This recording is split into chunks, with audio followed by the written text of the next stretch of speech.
Hello everyone, welcome back my YouTube channel. My name is Kulfsha और आप सभी देख रहे हैं मेरा official channel D U education club. I hope आप सभी ठीक होंगे और आप सभी अपनी अपनी स्टडी बहुत अच्छे से कंप्लीट कर ली होगी। देखिए, जैसे कि आप सभी को पता है, आप सभी के एग्ज़ाम स्टार्ट होने वाले हैं और आज की जो हमारी वीडियो होने वाली है वो बीए के जो सेमेस्टर 1 है। आज हम सेमेस्टर 1 का जो क्वेश्चन पेपर है, आज हम उसे डिस्कस करेंगे। ठीक है, जो हमारा क्वेश्चन पेपर है वो आज हम हिस्ट्री के क्वेश्चन पेपर को डिस्कस करने वाले हैं। देखिए, ये जो आपकी हिस्ट्री है इसका नाम है Delhi through the ages, the making of its earlier modern history. अगर आपके पास भी ये हिस्ट्री है और आपका भी एग्ज़ाम है तो एग्ज़ाम से पहले क्वेश्चन पेपर देखना मोस्ट इंपॉर्टेंट हो जाता है, क्योंकि सोल में मोस्टली क्वेश्चन जो होते हैं वो रिपीटेड होते हैं। इसीलिए क्वेश्चन पेपर को एक बार चेकआउट करना बहुत ज़्यादा ज़रूरी हो जाता है, ताकि अगर आपके क्वेश्चन पेपर में कोई भी क्वेश्चन रिपीटेड हो तो आपको पता हो कि उसको किस तरह से अटेम्प्ट करना है, उसमें क्या लिखा जाएगा। ठीक है, तो चलिए बिना देरी करे मैं आपको ये क्वेश्चन पेपर दिखा देती हूँ।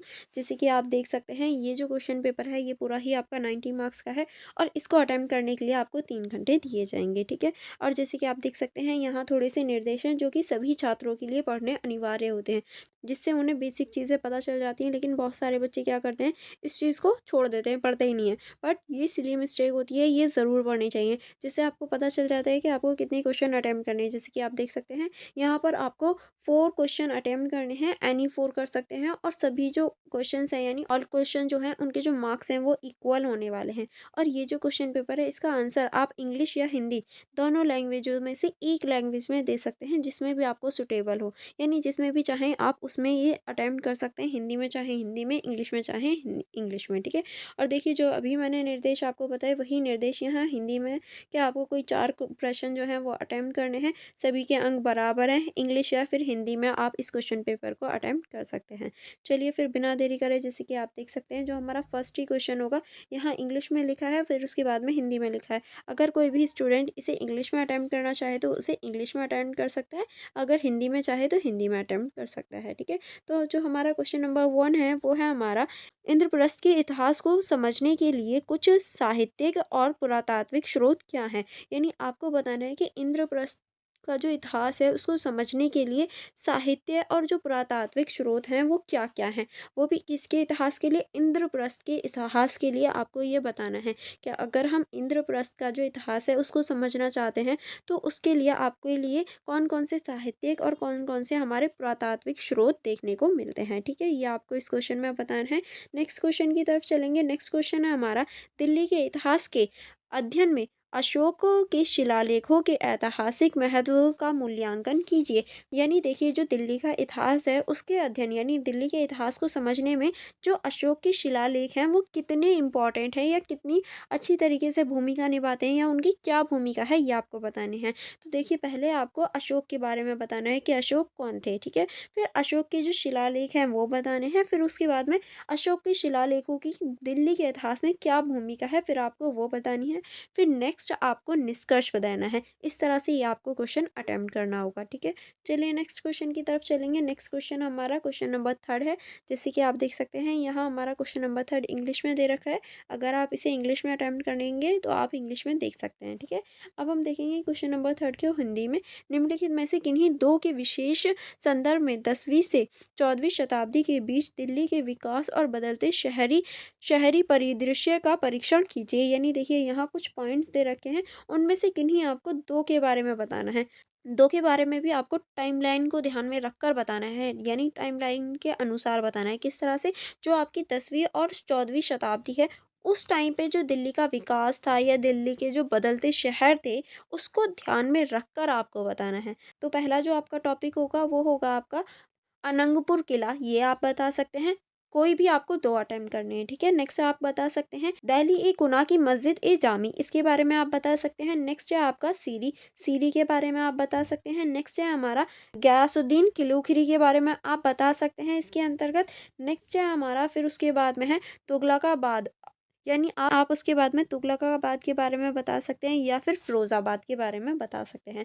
आपको इनमें से किन्हीं 2 को अटेम्प्ट करना है। ठीक है, और देखिए इसके अथवा में भी क्वेश्चन दे रखा है, यानी और में भी क्वेश्चन है। अगर आप इसे अटेम्प्ट करना नहीं चाहते, आपको कोई भी पॉइंट नहीं आता, तो आप अथवा वाले क्वेश्चन के साथ जा सकते हैं, यानी और वाले क्वेश्चन के साथ जा सकते हैं। जो आपका अथवा में क्वेश्चन है वो है, सीरी शहर के शहरी विकास के लिए जिम्मेदार विभिन्न कारकों का कारकों पर चर्चा कीजिए। यानी जो शीरी शहर था उसके विकास में कौन कौन सी चीज़ें ऐसी जिम्मेदार थी कि उसका विकास हुआ, कौन कौन से ऐसे कारक थे आपको बताना है। देखिए ऊपर वाले में भी आपको सीरी शहर के बारे में बताना है। अगर आप वहाँ नहीं बताना चाहते तो आप इस क्वेश्चन को अटेम्प्ट कर सकते हैं कि जो सीरी शहर है उसके जो विकास है वो किस तरह से, कि कौन कौन सी चीज़ें ऐसी जिम्मेदार थी जिसकी वजह से सीरी शहर का विकास हुआ। ठीक है, अब हम क्वेश्चन नंबर 4 की तरफ चलेंगे। क्वेश्चन नंबर 4 है हमारा, सल्तनत कालीन दिल्ली के दरबारों और राजधानियों को बदलने में शामिल कारणों और कारकों का आलोचनात्मक मूल्यांकन करें। यानी जो सल्तनत कालीन दिल्ली है उसमें जो दरबार हैं और राजधानियां हैं उनके बदलने के क्या क्या कारण थे और क्या कारक थे, ये आपको बताना है। इसका आपको आलोचनात्मक मूल्यांकन करना है। ठीक है, चलिए आगे बढ़ेंगे नेक्स्ट क्वेश्चन की तरफ। नेक्स्ट क्वेश्चन है हमारा क्वेश्चन नंबर 5। क्वेश्चन नंबर 5 है हमारा, हुमायूं के मकबरे की वास्तुकला की कुछ प्रमुख विशेषता क्या है। यानी आपको इसमें हुमायूं के मकबरे की जो वास्तुकला है उसकी प्रमुख विशेषताएं बतानी है। तो पहले आपको हुमायूं के बारे में बताना होगा, फिर उसके बाद में हुमायूं के मकबरे, यानी आपको हुमायूं के बारे में थोड़ा सा इंट्रो देना होगा। ठीक है, हुमायूं का जन्म, मृत्यु, ये सारी चीज़ें आपको इसमें बतानी होगी। फिर हुमायूं के मकबरे के बारे में बताना होगा, और हुमायूं के मकबरे के बाद में बताने के बाद में आपको इसकी जो वास्तुकला है इसके ऊपर चर्चा करनी होगी कि हुमायूं के मकबरे की वास्तुकला एक्चुअल में कैसी है और इसकी क्या क्या विशेषता है। ठीक है, चलिए नेक्स्ट चलेंगे। नेक्स्ट है हमारा क्वेश्चन नंबर 6। क्वेश्चन नंबर 6 को देख लेते हैं। जैसे कि आप देख सकते हैं क्वेश्चन नंबर 6 है हमारा, शाहजहानाबाद शहर 17वीं शताब्दी में मुगल शासकों के शाही दृष्टिकोणों को कैसे दर्शाता है, चर्चा करें। यानी जो शाहजहानाबाद शहर है वो 17वीं शताब्दी के मुगल शासक के जो शाही दृष्टिकोण है उसको कैसे दिखाने या कैसे दर्शाने का कार्य करता है, ये आपको बताना है।